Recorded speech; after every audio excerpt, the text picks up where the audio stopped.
Hey guys, good morning সবাইকে। আশা করছি সবাই ভালো আছেন। আব্দুল্লাহ বাঁধন চ্যানেলের পক্ষ থেকে আপনাদেরকে স্বাগতম। একটা সাডেন ভিডিও করছি এখন। আজকে হচ্ছে জুনের 1 তারিখ।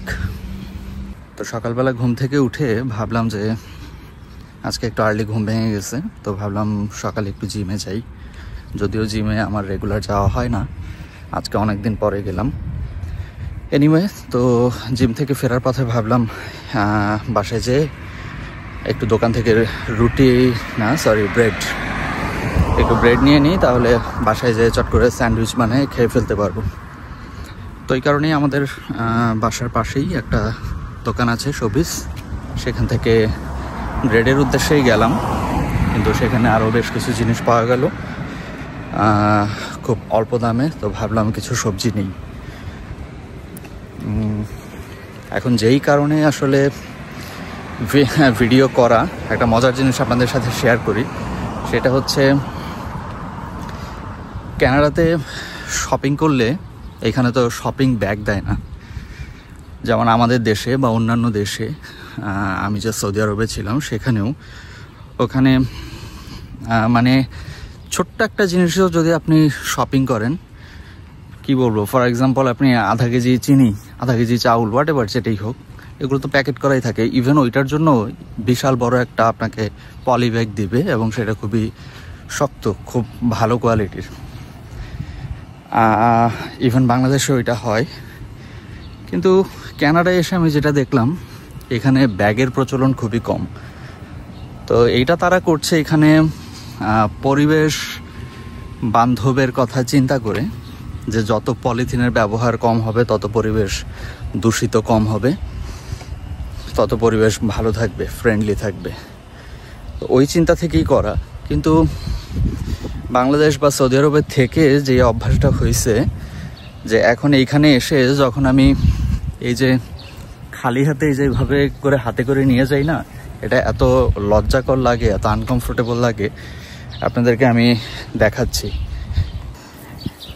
এই যে দেখেন, একটা রাই ব্রেড, পরে দেখলাম যে স্যালারি, আপনারা হয়তো অনেকে চিনেন কিনা আমি জানি না, এক কাইন্ড অফ হার্ব। এটা খুব ভালো সেল ছিল, নিয়ে নিলাম।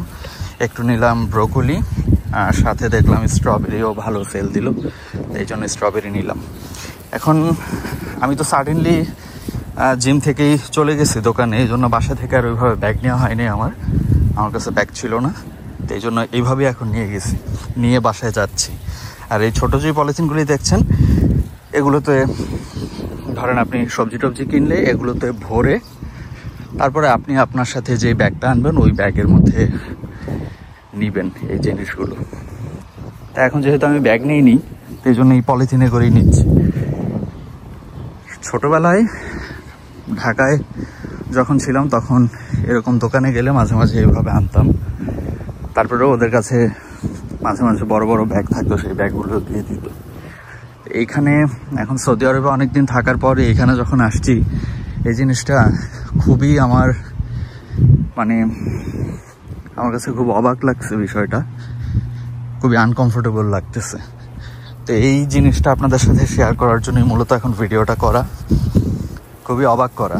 আপনি মার্কেটে যাবেন, $50 $100 দিয়ে আপনি একটা শার্ট কিনবেন, আপনি আপনার ড্রেস কিনবেন, প্যান্ট কিনবেন, হোয়াট এভার, জুতা কিনবেন, আপনাকে ব্যাগ দিবে না। কি আশ্চর্যজনক ব্যাপারটা! আমি $100 প্রোডাক্ট কিনলাম, সেইখানে আমাকে ব্যাগ দিচ্ছে না। উল্টা আমাকে বলে যে would you like to purchase a bag for 50 cents?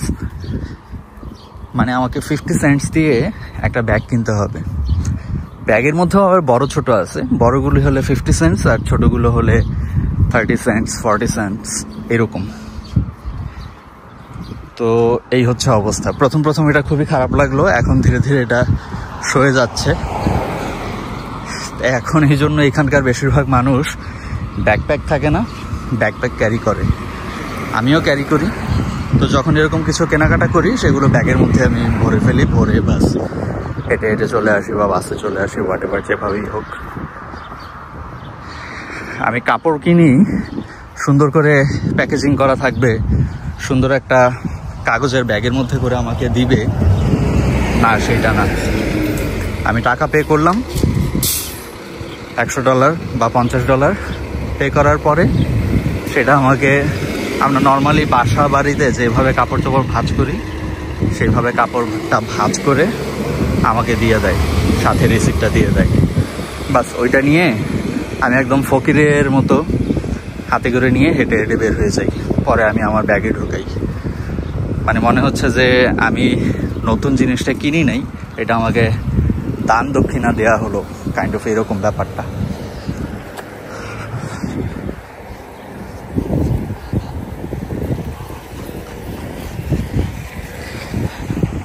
Road cross করলাম, এই তো বাসায় চলে আসছি, এখন বাসায় ঢুকবো। সবাই ভালো থাকেন, দেখা হবে পরবর্তী নতুন কোনো ভিডিওতে। টাটা।